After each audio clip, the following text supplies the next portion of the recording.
Hello, good morning children. Today in this video we are going to learn class 6 history 6th chapter Kingdoms, Kings and an Early Republic part 3. In the previous video I have explained about the taxes system, how the taxes system was in the old days. Okay, now changes in agriculture also I have explained. Okay, let's revise that little bit. There were two changes in the agriculture system. One was the growing use of iron plowshares. This meant that heavy clayey soil could be turned over better than with a wooden plowshare. So earlier they have used wooden plowshares and now they have invented iron wood plowshares, so that more grain could be produced. With that iron plowshares they can loosen the soil and they can add more manure, and with that production should be developed. Second, people began transplanting paddy. This meant that instead of scattering seed on the ground from which plants would sprout, saplings were grown and then planted in the fields. So earlier what they have done, they have sprinkled seeds, but here they have cleared some land and sown seeds and saplings, and they have sown all the saplings in the field. For better cultivation methods they have adapted. This led to increased production as many more plants survived. However, it was back-breaking work. Generally, slave men and women and landless agriculture had to do this work. So, this agriculture, it's a back bending work. That means it takes very hard work. Usually who used to do this? Slave men and women do this work. Now a closer look, Magadha. Now you are going to see a closer look, Magadha.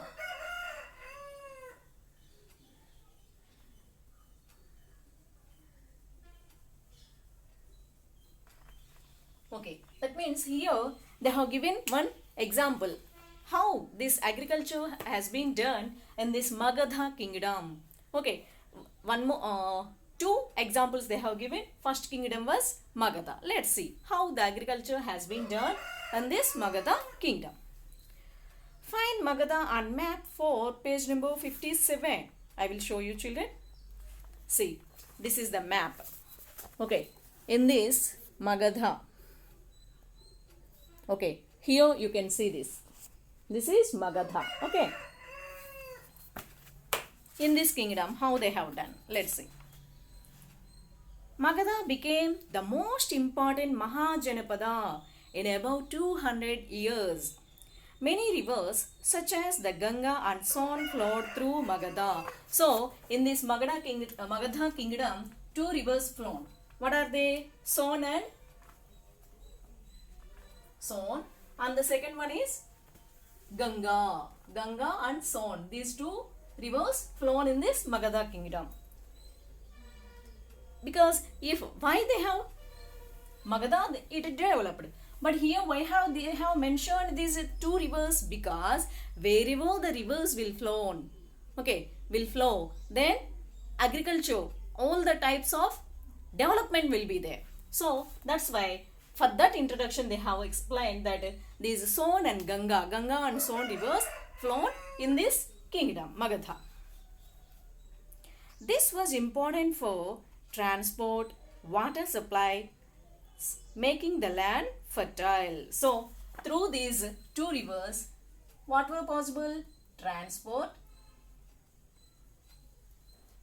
next water supplies, and the third one is water supplies and making the land fertile.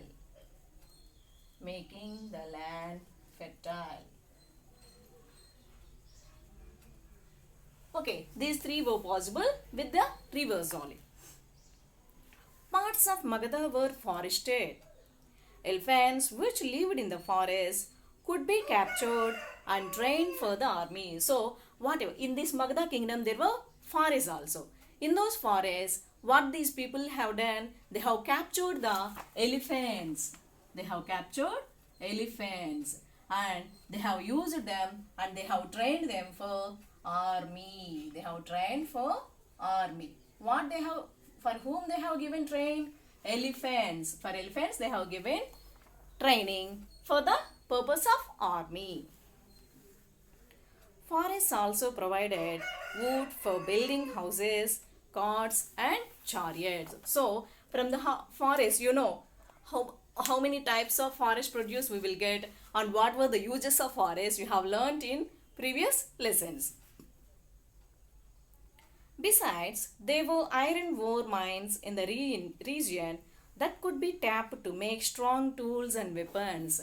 So, there were forests and at the same time many iron ore mines also there. With that iron they have digged and they have made several tools with the iron. Tools and weapons they have made. Magadha had two very powerful rulers, Bimbisara and Ajatasattu. So, in this Magadha, two important kings were. Who were they? Bimbisara.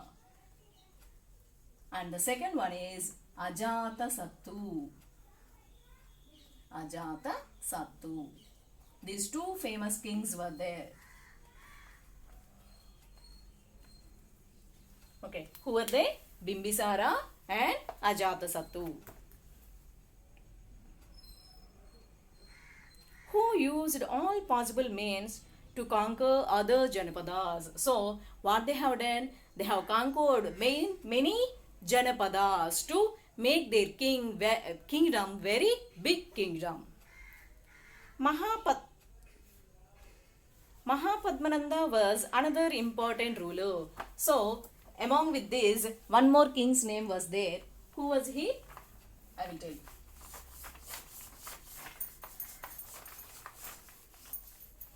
Mahapadmananda. Okay. Mahapadmananda. So, Bimbisara, Ajatasattu. Okay. Next third one, Mahapadmananda. Mahapadmananda. So these three kings they became very famous.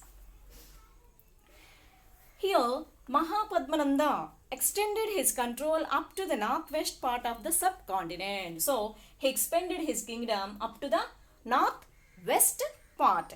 That means this side, Rajasthan side. Okay. Rajagriha in Bihar was the capital of Magadha for several years. Okay. Here in Bihar place, what was his capital name? This was Rajagriha. Now it was known as Rajgir. His capital city, Rajgir. Okay, what is this? Capital city. Capital. Okay, next.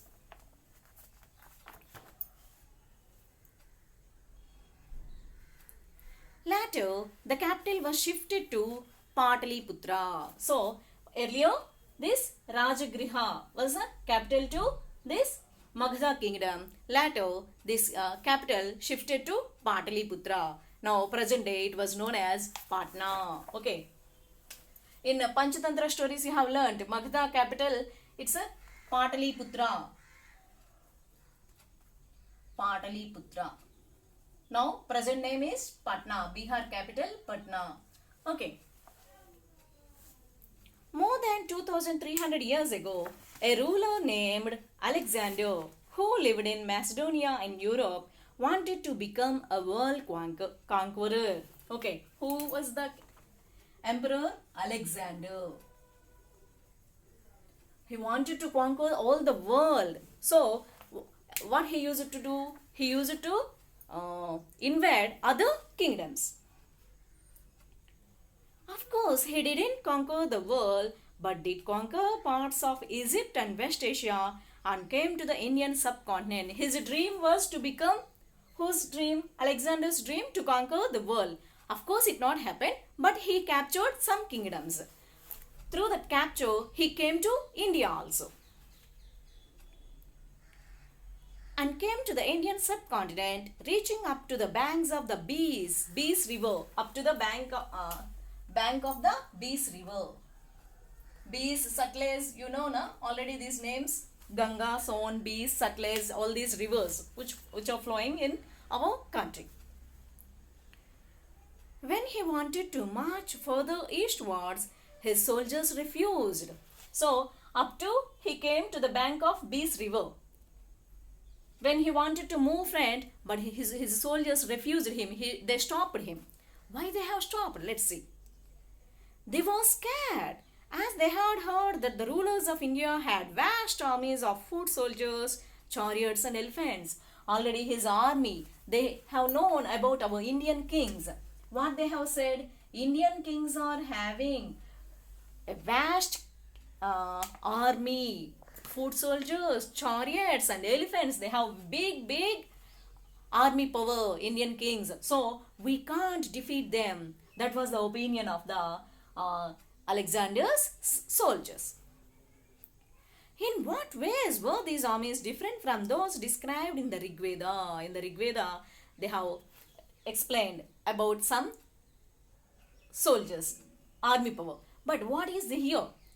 Rig Veda time, how was the army? And now, in this Magadha kingdom, how was the army? They were asking you difference.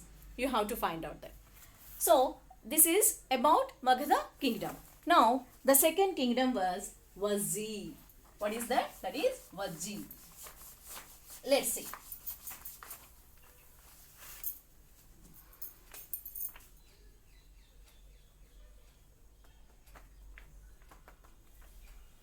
A closer look, Vazji. While Magadha became a powerful kingdom, Vazji with its capital at Vaishali. So, here Vazji capital city is Vaishali. Capital. It's a Vaishali. Present day, its name was Bihar. This Vaishali also in Bihar only. Was under a different form of government known as Gana or Sangha. Here, different type of administration was there. That is known as Gana or Sangha. Gana or Sangha. Let's see. In a Gana or a Sangha, there were not one but many rulers.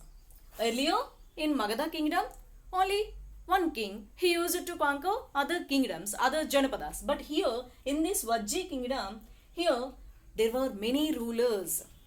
Sometimes, even when thousands of men ruled together, each one was known as a Raja. Of course, in those Janapadas, in those Ganas and Sanghas, of course, sometimes there were 1,000 rulers were there. Each of them was called as a Raja.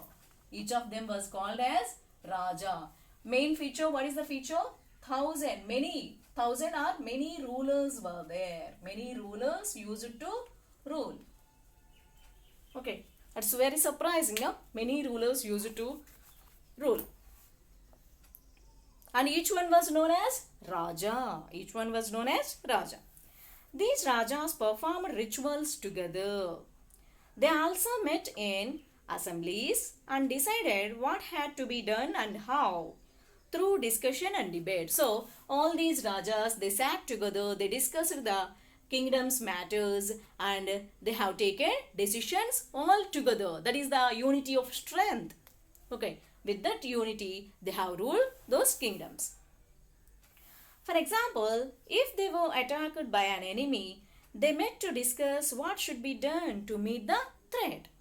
Okay, if any kingdom, any king want to invade this kingdom, all these rulers, they sat together and they discussed what to do, how to attack that king, like that.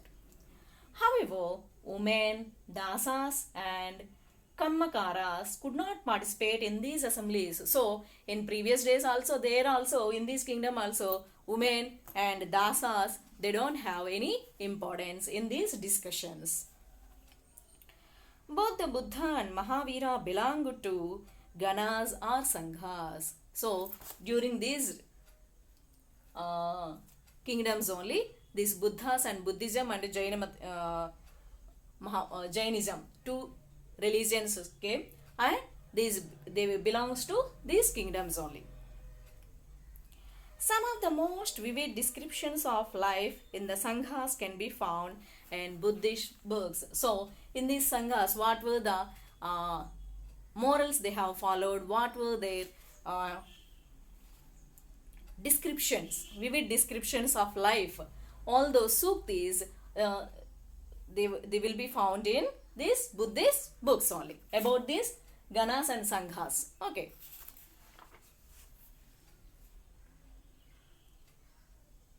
This is, here they have given some suktis, children. I will read out them. See. This is an account of the Veggies from the Dighanayaka, a famous Buddhist book which contains some of the speeches of the Buddha. So, here they have given an extract of a Buddhist book. What is that? Dighanayaka. Digha which contains some speeches of Buddha. These were written down about 2300 years ago. What is the name of the book? Digha Nikaya. Okay, these were speeches of Buddhas. All the speeches, many speeches of Buddha were written in this book. What is the name of the book? Digha Nikaya. Let's see some they have given. Ajatasattu wanted to attack the Vajjis. He sent his minister named Vassakara to the Buddha to get his advice on the matter. The Buddha asked whether the Vajjis met frequently in full assemblies. So, Ajatasattu, Bimbisara and Ajatasattu, they were the kings, rulers of Magadha. So, what they have to do, they want to attack this Vajji kingdom.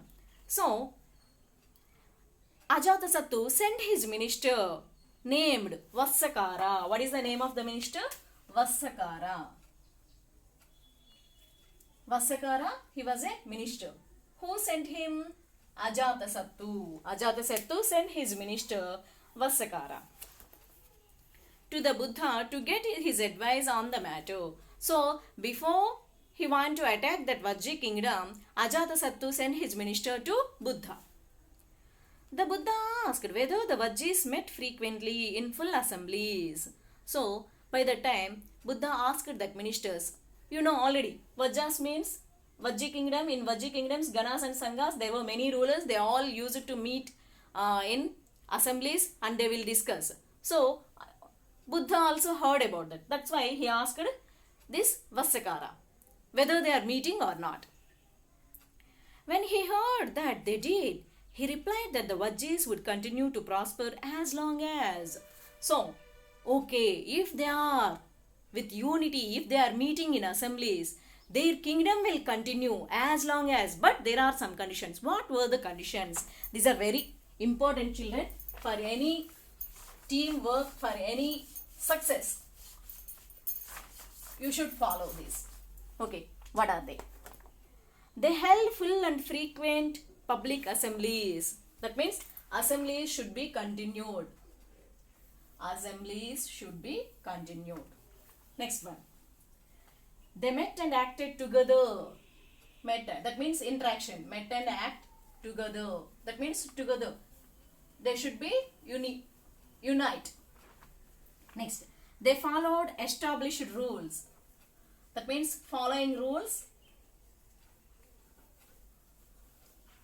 That is the third point. They respected, supported and listened to elders. Respected, supported and listened. Okay, next. Vajji women were not held by force or captured. Women should not be forced. Women should not be forced. Chaityas were maintained. Chaityas means here temples, children. Chaityas, Buddhist temples were known as Chaityas, were maintained. Okay. Wise saints who followed different beliefs were respected. That means saints were respected.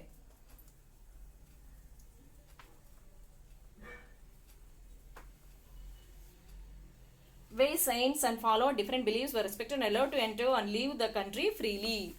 As long as Vajjis will do all these things. That means continuing the assemblies. They used to meet and act together, following the rules and respecting, supporting and listening the ruler elders, and women should not be forced. Chaityas were maintained, and at the same time saints were respected and moved. They have free access to move here and there. If Vajji people have followed all these things, their kingdom would long last. Like, who said these words? Buddha said, as long as they follow all these, then no one beat that Vajji kingdom. Okay. Rajas of powerful kingdoms tried to conquer the Sanghas. So, they used to follow all these. Many Rajas, they tried to capture these Vajji kingdoms. Those are Sanghas. Nevertheless, these lasted for a very long time till about 1500 years ago. But they have followed all this very strictly.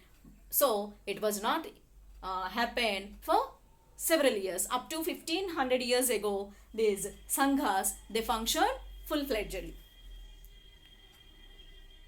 When the last of the Ganas or Sanghas were conquered by the Gupta rulers, about whom you will read in chapter 11. So, who defeated them? Gupta kings.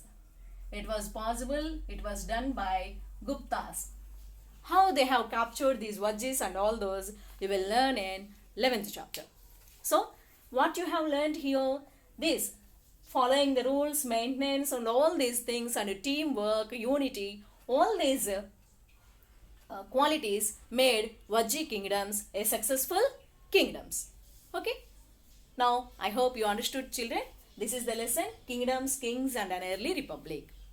The next lesson I will explain in the next video. Thank you. Have a nice day.